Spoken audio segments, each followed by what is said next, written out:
Fala pessoal, como é que vocês estão? Tudo bem? Espero que sim. Bora filosofar? Vamos junto? Olha só. Começando agora uma segunda jornada de sociologia. Primeiro eu fiz uma sequência de 4 aulas de sociologia clássica. Agora eu quero começar com vocês uma sequência de aulas sobre sociologia brasileira, passando pelas 3 grandes gerações da sociologia no Brasil. A primeira geração do final do século XIX, a segunda geração da década de 30 e a terceira geração pós-50. E todo o pensamento sociológico que foi construído no Brasil ao longo desse período. Nessa primeira aula, quero apresentar para vocês a geração do final do século XIX e qual a abordagem que eles têm sobre o Brasil e como é que nos ajudaram a criar uma identidade do povo brasileiro. Quer caminhar nesse sentido comigo? Bora filosofar.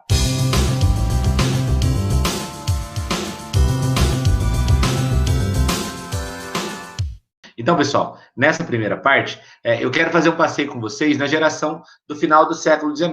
São os intelectuais que estão tendo contato com os primeiros sociólogos na Europa. Estão tendo contato com a obra do Augusto Comte, estão começando a entender o sentido do positivismo e como que os ideais positivistas ajudam a criar uma sociologia brasileira. Esses sociólogos, eles têm um olhar muito voltado para a questão étnico-racial do Brasil. E como que essa questão étnico-racial construiu a identidade brasileira. Vamos para a aula? Então, a gente vai fazer um passeio sobre a sociologia brasileira. Do ponto de vista de produção intelectual, a sociologia no Brasil, ela acaba tendo mais relevância do que a filosofia brasileira. A gente, no século XX, a gente tem um grande número de sociólogos no Brasil, final do XIX, ao longo do século XX, e um número reduzido de filósofos com relevância do ponto de vista de produção intelectual. A gente fala muito mais de uma sociologia brasileira do que de uma filosofia brasileira. Então, a sociologia brasileira é muito relevante no espaço acadêmico, nas universidades. E aí, naturalmente, os vestibulares vão ter um olhar bem interessante para a sociologia brasileira. Tá? Se você pega grandes vestibulares aí, você vai ter uma abordagem muito importante dos grandes sociólogos no Brasil. Tá? A primeira geração, eu digo que é a transição do final do século XIX para o início do século XX. Você tem que pensar que final do século XIX, a sociologia na Europa, ela já está consolidada. Tá? Você já tem a produção intelectual do Comte difundida, você tem a produção intelectual do Durkheim sendo difundida, do Marx, do Weber. O início do século XX, isso está chegando aqui nos trópicos, chega aqui na América. É importante você entender que o final do século XIX é um momento importante para a sociedade brasileira, porque você já não tem mais escravidão, a abolição da escravatura já acabou, já aconteceu, desculpa. Né? Você tem ali o regime imperial deu lugar à república. Muitos filhos de cafeicultores foram estudar na Europa, tiveram contato com uma literatura mais densa do ponto de vista sociológico. Então, é um Brasil diferente. É um Brasil que começa a ter um olhar muito forte para como nós podemos definir o Brasil. Como é que a gente pode desenvolver a chamada teoria geral do Brasil? Primeiro ponto, quem vai nos ajudar a compreender isso é o positivismo e o cientificismo do Augusto Comte. Tá? Você tem que pensar que esse momento o Weber está escrevendo, o Marx já escreveu, está sendo publicado, Durkheim já escreveu, está sendo publicado, mas a obra de Augusto Comte, ela já está difundida. E aí esses ideais de igualdade, esses ideais de ordem, de progresso, muito presentes no pensamento positivista, começam a penetrar nas entranhas do Brasil. Paralelo a isso, a gente tem surgindo na ciência ideias diferentes da que se tinha até então. É nesse momento que os ideais evolucionistas, darwinistas, deterministas estão tomando conta do pensamento. Tá? A maneira de se pensar a sociedade, a maneira de se pensar a ciência, a maneira de se pensar as coisas. Agora está diferente, está ganhando um novo caráter, uma nova abordagem. E como é que isso vai refletir no Brasil? Começou a formar no Brasil, no final do século XIX, algo que os exercícios chamam de elite intelectualizada. Uma camada, aspas, superior da sociedade que tem como função ordenar e disciplinar o povo brasileiro. Muitos foram estudar na Europa e estão voltando para o Brasil. Outros estão tendo contato com essas obras que estão chegando no Brasil. E essa elite intelectualizada propõe a chamada Teoria Geral do Brasil, que vai começar a estudar elementos como o que é o ser brasileiro. É legal a gente buscar a geografia para entender algumas questões. No final do século XIX, você já tem uma grande miscigenação étnica no Brasil. Né? O Brasil já está aberto à imigração, já entrou aqui holandês, já entrou aqui espanhol, já entrou aqui alemão, está entrando aqui italiano, está entrando aqui japonês. Sabe? Existe houve antes, né, meados do século XIX, houve uma tentativa frustrada do governo de promover um branqueamento da raça, trazendo eslavos para aqui.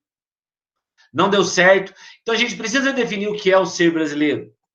A gente precisa entender a cultura que move esse povo. A gente precisa entender o que é uma identidade nacional e por que o brasileiro não tem essa identidade nacional. Se a gente faz um estudo frio do brasileiro até hoje, esse sentimento que liga a nação em torno de um ideal, em torno de um símbolo, não existe. No Brasil não há identidade nacional. E a sociologia nessa primeira geração, nessa primeira fase, está buscando exatamente isso. Por meio de elementos como raça, como esse processo migratório e essa relação de atraso e progresso, entender o que é esse ser brasileiro. Porque é muito interessante a gente pensar o Brasil que entrou no século XIX e o Brasil que entrou no século XX. São dois países completamente diferentes. Pessoal, o Brasil que entrou no século XIX é um Brasil fechado à imigração. É um Brasil onde tudo ainda passa pela autoridade da coroa portuguesa, você não tem uma abertura dos portos a outras nações que não aos portugueses. O Brasil, até o final do 18, início do 19, é um Brasil composto por brancos, negros e indígenas, e já algumas miscigenações. Brancos e negros formando os primeiros mulatos, né, os primeiros caboclos, os primeiros cafusos, mas de uma matriz étnica basicamente portuguesa, africana e indígena. O Brasil que entra no século XX é uma colcha de retalhos. Porque esse movimento migratório e essa tentativa frustrada de branqueamento da raça fez com que novas etnias, novos grupos, novas identidades surgissem no Brasil. E a sociologia, nessa primeira fase, quer compreender exatamente isso. Como que essa identidade foi sendo construída? Qual a relação dos brancos e dos negros? Por que uma estrutura patriarcal no Brasil? Onde está elementos como miscigenação étnica? Por que não se discute? A primeira geração de sociólogos no Brasil, vou apresentar 3 deles para vocês, vão fazer exatamente essa discussão, tá? E aí, o primeiro grande sociólogo que surge nesse contexto é o Silvio Romero. Nasce em 1851, morre em 1914, então ele está na transição do século XIX para o século XX. Ele está assistindo a esses movimentos que eu falei para vocês agora, de imigração, de branqueamento da raça, de mistura de culturas, ele está entendendo tudo isso. E ele parte de uma profunda influência do positivismo kantiano. Tá? De todos, ele é quem está mais enraizado com o Comte, porque ele é o que está mais perto do Comte em termos de nascimento e morte. Então, ele tem um contato mais próximo com a obra de Auguste Comte. Lembrando que o positivismo de Comte, se você não lembra, depois procura essa aula lá que está disponível no canal, a Introdução à Sociologia, aula 1, Auguste Comte, é a ideia do progresso, né? A ideia da ciência como último estágio do progresso. Então, tudo se explica pela ciência. E a grande sacada do Silvio Romero é tentar entender a evolução cultural que o Brasil está sofrendo. Mas não só na cultura, também nas instituições sociais. A gente diz que a sociologia de Silvio Romero vai tentar explicar o paternalismo do Brasil, a estrutura patriarcal do Brasil. Porque a família, por exemplo, é uma instituição social. A igreja é uma instituição social. Sabe? Os espaços, as escolas, os grupos escolares são instituições sociais. E ele quer compreender a evolução disso para chegar a um progresso. Lembra, não vai esquecer do Conte, o último estágio da sociedade é o progresso. E ele vai entender que o último estágio desse progresso parte da dominação do homem branco sobre os meios naturais. Gigi, essa sociologia é racista? Cuidado, gente. Cuidado com essas expressões pré-concebidas. Não considero racista. Considero que é a maneira deles observarem isso no final do século XIX. Você tem que pensar que quando o Silvio Romero nasceu, ainda tem escravidão no Brasil. Sabe? A abolição da escravidão vai acontecer quando o Silvio Romero tem 37 anos. Então, essa cultura está muito enraizada no pensamento. Então, o que ele quer na sociologia dele? Entender que no Brasil existem 3 raças distintas: o branco, o negro e o índio. E, além disso, ele tenta justificar que todo o processo de miscigenação, toda a mestiçagem, de alguma maneira, tende a enfraquecer a raça. Tá? Ponto de partida. É natural que os brancos dominem. A dominação do homem branco é um processo natural, evolutivo. E quanto mais os brancos se miscigenam, se misturam com outras raças, mais fraco vai ser aquele povo. E a ideia dele é tentar definir na sociedade brasileira que essas raças elas já são estabelecidas e é natural uma dominação dos brancos. Repito, é claro que para nós hoje isso soa completamente racista. Mas você tem que olhar isso dentro de um contexto real. Ele não quer entender o povo brasileiro? Essa é a leitura que ele tem à época. Tá? Então, a ideia dele é que as raças elas se preservam como estão, e quanto menos elas se misturarem, do ponto de vista de miscigenação, mais forte vai ser o povo brasileiro. Então, o primeiro grande sociólogo que o Brasil tem é o Silvio Romero, com esse viés positivista, científico ou cientificista do Auguste Comte.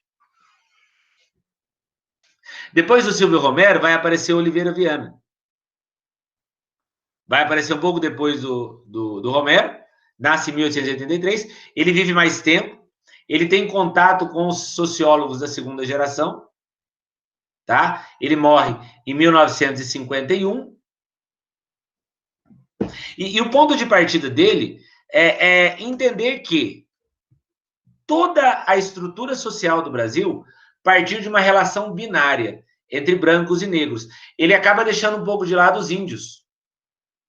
Ele entende que a miscigenação indígena com brancos e negros não foi tão significativa para a formação do povo brasileiro. Ele olha para o Brasil e ao olhar para os estados brasileiros, ele percebe que há um predomínio ou de brancos ou de negros ou de mulatos, que é resultado da miscigenação entre brancos e negros. A grande diferença do Silvio Romero para o Oliveira Viana é que o Silvio Romero ele faz uma abordagem sobre os indígenas. O Oliveira Viana ele mergulha mais na figura do branco e do negro. Onde é que estão os índios aqui? Os índios estão na Amazônia. Não tem muita relação aqui com os estados que hoje nós chamamos de Sudeste. À época não tinha essa ideia de Sudeste. Os índios estão no Mato Grosso, em Goiás, que estão afastados das áreas de estudo. Quando você pega São Paulo, Rio de Janeiro, Minas Gerais, Bahia, Pernambuco, quando você pega os principais estados brasileiros, você vai ter essa relação binária de brancos e negros. E a formação da cultura, lembra daquelas 3 palavras do quadro anterior? Ser brasileiro, identidade nacional e cultura. A formação desse povo brasileiro, baseado nessas 3 palavras, para o Oliveira Viana, parte dessa relação de brancos e negros. E ao olhar essa relação de brancos e negros, ele entende que essa relação formou tipos sociais. Então, por exemplo, no Rio Grande do Sul, o tipo social no Rio Grande do Sul é completamente diferente do tipo social do Rio de Janeiro.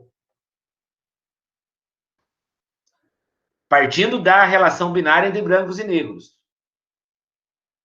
A relação entre brancos e negros em Minas é diferente dessa relação em São Paulo, por exemplo. Então, em cada estado brasileiro, essa relação binária se deu de uma forma. Por exemplo, no Rio Grande do Sul, são pouquíssimos negros no Rio Grande do Sul. Aliás, o Rio Grande do Sul é um estado que tem, historicamente, muitos casos de racismo.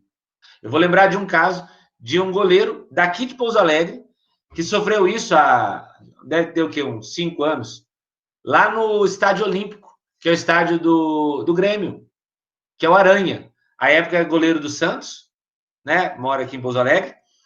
E no jogo Grêmio e Santos, uma torcedora, na verdade não uma torcedora, né? A torcida do Grêmio, toda vez que ele pegava na bola, fazia barulho de macaco, com uma atitude racista.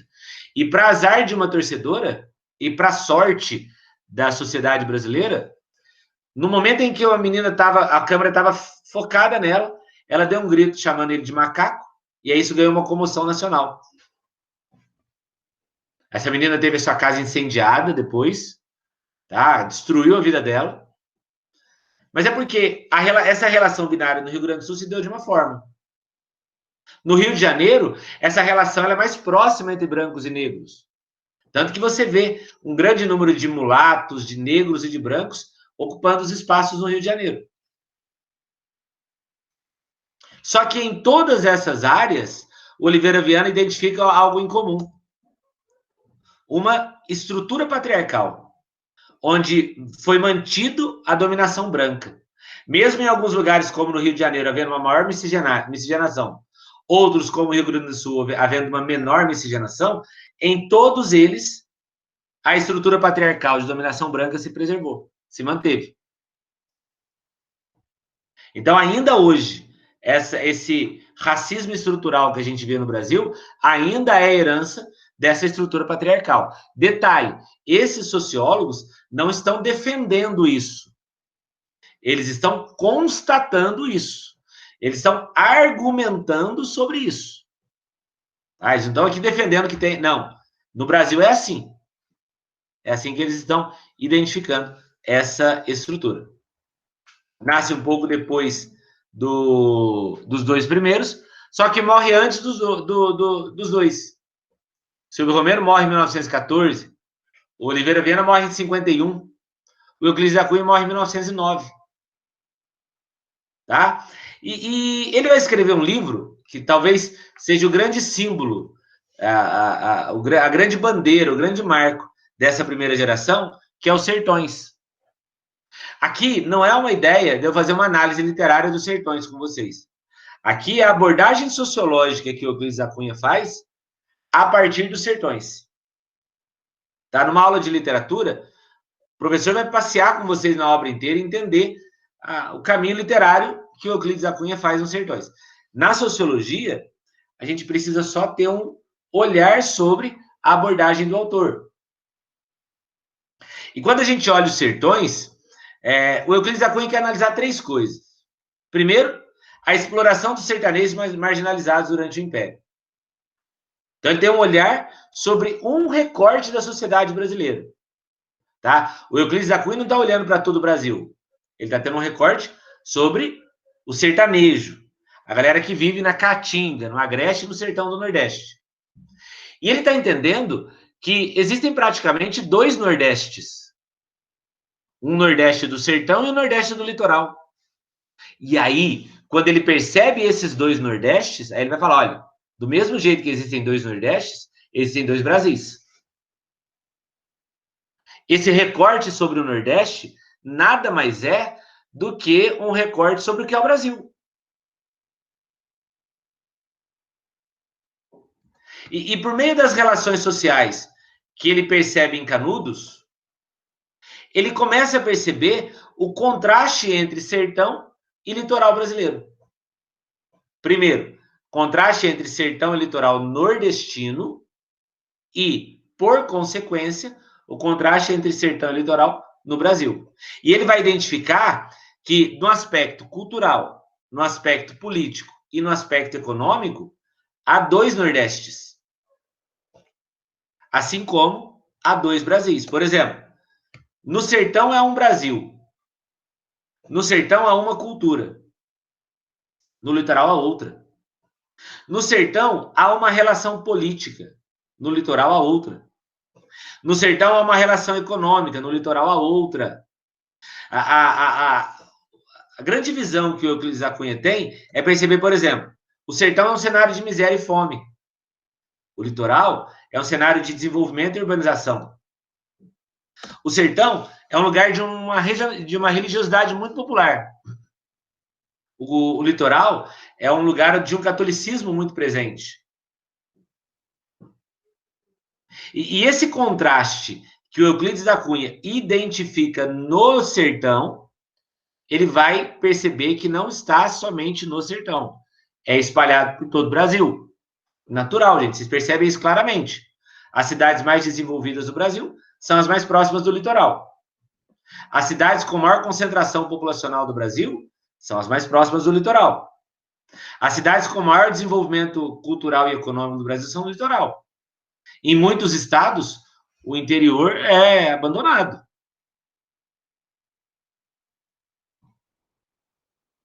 E aí, ao olhar para esse contraste, o Euclides da Cunha vai perceber como que isso dificulta a formação de uma identidade nacional no Brasil. Não existe.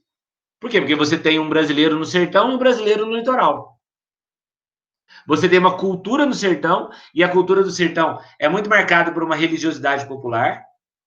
E aí a gente percebe muito, por exemplo, um sincretismo religioso presente. As culturas afro, as religiões afro, vão ali misturando com o catolicismo popular, que está presente no Nordeste até hoje. Né? Se você vai para a Bahia, por exemplo, você vê esse sincretismo muito forte. Né? Você tem elementos do candomblé que se misturam com elementos do catolicismo. Já o litoral, não. O litoral ainda preserva um catolicismo muito enraizado. Lá ainda, no início do século XX, isso já era muito forte.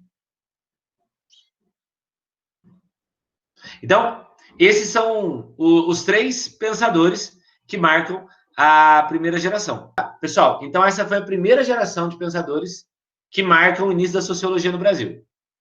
Silvio Romero, Oliveira Viana e Euclides da Cunha, que tem esse olhar muito pautado no positivismo cientificista do Comte e querem entender essa questão racial no Brasil. Agora, na próxima parte, a gente vai entender a segunda geração. Agora você já tem elementos mais sólidos, né? Elementos mais concretos para se olhar o povo brasileiro. Na próxima aula, então, no próximo ponto, então, a gente vai fazer esse passeio com Gilberto Freire, Sérgio Buarque de Holanda e Caio Prado Júnior. Bom, vamos lá?